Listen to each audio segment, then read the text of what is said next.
Stop, রোদ নিয়ে এত চাপের কিছু নেই, পিএইচডিও করা লাগবে না। একদম সহজভাবে দেখলে বুঝবেন এটি একটি প্রেমের গল্প, কিন্তু সেই প্রেম ধীরে ধীরে পাপ হয়ে ওঠে।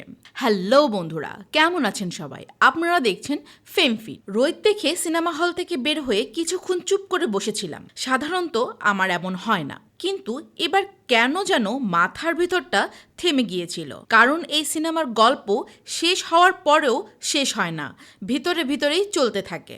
শুরুতে মনে হবে খুব সাধারণ একটি গল্প, একটা সাধু, তার পাগল বউ আর একটি ছাগল, আর চারপাশে তালগাছ, ব্যাস।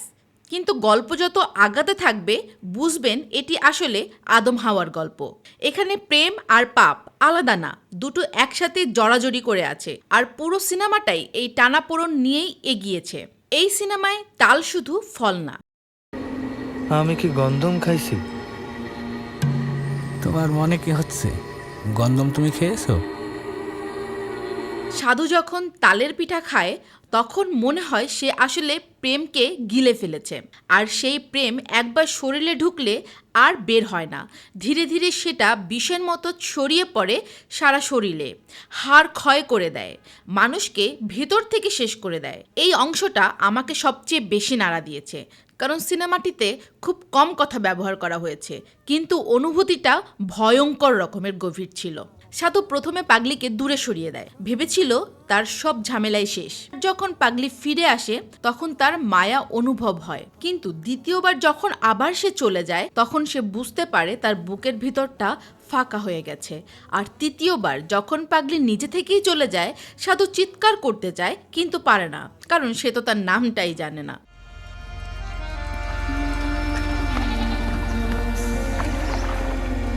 তার নাম কি? না, হ্যাঁ, সাধুরবা। এই জায়গাটায় এসে আমার গলা আটকে গিয়েছিল, কারণ মানুষ যাকে সত্যি ভালোবাসে তার নাম জানাটা জরুরি না, কিন্তু হারিয়ে গেলে চারপাশটা হঠাৎ যেন ফাঁকা হয়ে যায়, তার শূন্যতা অনুভব হয়। সুমন ভাই সরাসরি গল্প বলেনি, তিনি একটি অনুভূতির জগৎ বানিয়েছেন। এখানে সমাজ বেরি পড়ায়, কিন্তু যে প্রেমের ফল একবার খেয়ে ফেলেছে সে আর সেই বেরিতে বাধা থাকতে পারে না। তুষি যখন দ্বিতীয়বার ফিরে আসে পেটে বাচ্চা নিয়ে, সাধু জিজ্ঞাসা করে বাচ্চাটি কার, কেউ জানে না। আর সেখান থেকেই তুষির চরিত্রটা বদলে যায়, সে যেন মেরি হয়ে ওঠে। পুরো সিনেমা জুড়েই নূহ আলাইসাল্লামের নৌকা, আদম হাওয়ার নিষিদ্ধ ফল, এসব রূপক খুব স্বাভাবিকভাবে মিশে আছে। জোর করে খুঁজতে হয় না, অনুভব করলেই ধরা পড়ে। কুলসুম মারা যাওয়ার পর সাধু পুরো ছাগলের মাংস খেয়ে ফেলে। এটি শুধু খাওয়া না, মনে হয় সে তার বউয়ের শেষ অংশটুকু নিজের ভিতরে রেখে দিতে চাইছে। আর শেষ দৃশ্যটা, তালের স্তূপের মাঝে শুয়ে থাকা সাধু আর পাগলি তাকে আবারও তাল এগিয়ে দিচ্ছে। এই দৃশ্যটা দেখার পর মনে হয় প্রেমের কোনো মুক্তি নেই। একবার গন্ধম ফল খেয়ে যেমন ফেরার কোনো রাস্তা ছিল না, তেমনি প্রেমের ফল একবার খেলে আর কোনো মুক্তি থাকে না। ভিজুয়ালের কথা আলাদা করে বলতেই হবে। সিনেমাটোগ্রাফারের ক্যামেরা এখানে শুধু দৃশ্য ধারণ করে নাই, মনে হচ্ছিল ছবি এঁকেছে। লম্বা শট, প্রাকৃতিক আলো, কাশবন, ছনের ঘর, তালগাছ, সবকিছু এত জীবন্ত যে বাস্তবতাকেও ছাড়িয়ে যায়। আর মন ছাড়া কি, গানটার মেলার দৃশ্যটা দেখে এখনো আমার মাথায় ঘুরছে। মনের মানুষরা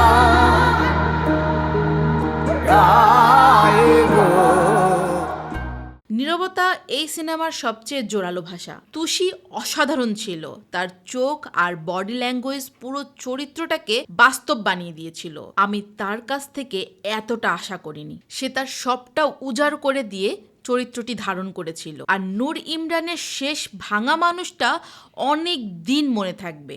সে তার 100% দেওয়ার চেষ্টা করেছে এই চরিত্রে। তবে একটা কথা সত্যি, এই সিনেমা সবার জন্য না, এটি একটি আর্ট ফিল্ম।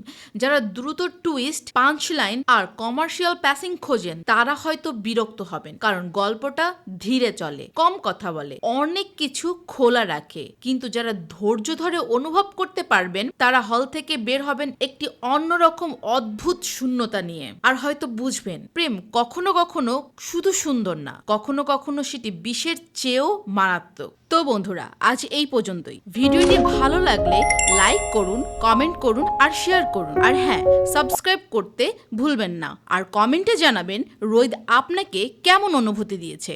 ফেমফিট, ধন্যবাদ।